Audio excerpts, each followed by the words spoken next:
नमस्कार। 4 दिन पहले जब फिल्म आदिपुरुष का टीजर रिलीज हुआ, तब से लेके अभी तक चारों तरफ एक हंगामा है, एक शोर है। फिल्म इंडस्ट्री में, चैनल्स में, जर्नलिज्म में, एडवर्टाइजर्स में, संत समाज में चारों तरफ एक शोर है। चारों तरफ डिबेट्स हो रही हैं, चारों तरफ भली बुरी बातें कही जा रही हैं। मेरे पास भी सैकड़ों फोन आए होंगे, सभी चैनल्स से फोन आए, जितने सभी जर्नलिस्ट हैं, बड़े बड़े जर्नलिस्ट, और सभी के फोन आए। They wanted my reaction on that, on the teaser, कि आपको कैसा लगा, आपके क्या रिएक्शन है, आप क्या सोचते हैं इस बारे में। मैं आपको सच बताऊं, मैंने एक भी शब्द किसी से नहीं कहा, मैंने बात ही नहीं की उस विषय में। मैंने कहा नहीं, मुझे कुछ नहीं कहना है। लेकिन मुझे लगा कि मुझे आपसे कुछ बात तो करनी चाहिए, आपसे करनी चाहिए। मेरे मन में बहुत सारी बातें बहुत सारे समय से आती रही हैं,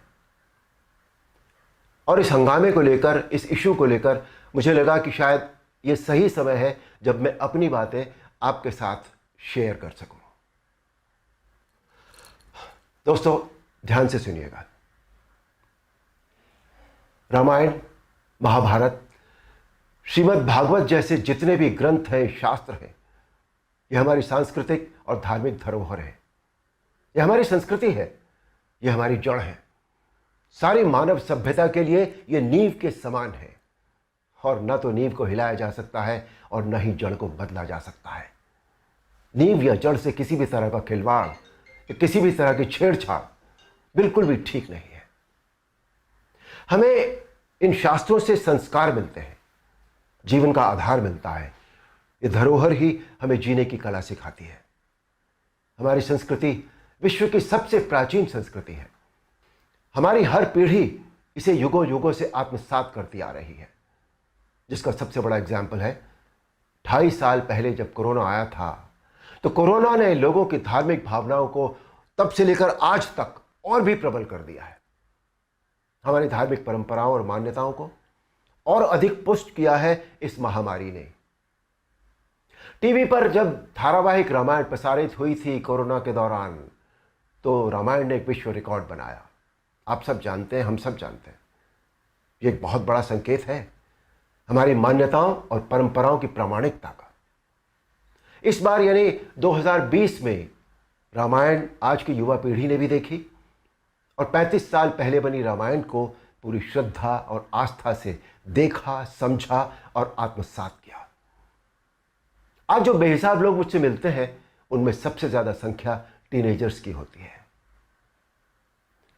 दोस्तों, 500 साल के संघर्ष, अथक प्रयत्न और जद्दोजहद के बाद, न जाने कितना रक्त बहाने के बाद हमें राम मंदिर के पक्ष में निर्णय मिला, और वहां एक भव्य मंदिर का निर्माण हो रहा है, जो 2024 तक पूरा भी हो जाएगा। अप्रिशिएट करने वाली बात यह है कि मंदिर को भव्यता देने के साथ साथ उसकी आत्मा और मौलिकता को ज्यों का त्यों रखकर यह मंदिर बन रहा है। हमें अपनी सभी सांस्कृतिक और धार्मिक धरोहरों और मान्यताओं को जैसी वो है वैसी ही बनाए रखना चाहिए। उनमें किसी भी तरह के बदलाव की न तो ज़रूरत है, न करना चाहिए, और न ही किसी और को करने देना चाहिए। भला कोई अपनी नींव हिलाता है क्या? कोई अपनी जड़ें बदलता है क्या? हमारी इन धार्मिक सांस्कृतिक मान्यताओं और परंपराओं को किसी भी तरह का कोई नयापन देने की आवश्यकता नहीं है। देखिए, मेरा प्रयास और कर्म तो यही है कि मैं इस जनरेशन को और अगली पीढ़ी को भी वही सिखाऊं, वही बताऊं, वही दिखाऊं जो वास्तव में सत्य है, शाश्वत है और सनातन है। एक बात और सोचने वाली है, किसी और धर्म की परंपरा या मान्यता में जब किसी भी प्रकार का बदलाव या नयापन नहीं किया जाता, तो हमारी सनातन धर्म की मान्यताओं परंपराओं के साथ छेड़छाड़ आखिर क्यों? आजकल ये चलन सा बनता जा रहा है कि सनातन धर्म का मजाक बनाओ। देवी देवताओं के ऑब्जेक्शनेबल पोस्टर बनाओ, अभद्र भाषा में बोलता हुआ दिखाओ। आखिर किसने अधिकार दे दिया कि कोई हमारी धार्मिक आस्था से छेड़छाड़ करे या हमारी भावनाओं को ठेस पहुंचाए? कुछ फिल्म मेकर्स, कुछ राइटर्स, कुछ पेंटर्स, कुछ एक्टर्स, कुछ एडवर्टाइजर्स को इस बात का विशेष ध्यान रखना चाहिए कि वो क्रिएटिव लिबर्टी के नाम पर धर्म का मजाक न बनाए और न ही किसी की मान्यता या परंपरा को तोड़ मरोड़ कर प्रस्तुत करें। दोस्तों, ये किसी राजनीतिक पार्टी या धर्म के लिए नहीं, बल्कि पूरे देश के लिए एक स्वाभिमान बढ़ाने वाली बात है कि आज हमारे प्रधानमंत्री श्री नरेंद्र मोदी जी के नेतृत्व और कुशल मार्गदर्शन में देश के कोने कोने में सांस्कृतिक, धार्मिक और ऐतिहासिक धरोहरों को पुनः पहचान मिल रही है। स्थान स्थान पर कॉरिडोर बनाए जा रहे हैं जिनसे हमारी इन धरोहरों की रक्षा भी हो रही है, उनका पुनर्निर्माण भी हो रहा है, साथ ही उनकी मौलिकता भी यथावत रखी जा रही है। मोदी जी, ये देश सदैव आपका ऋणी रहेगा।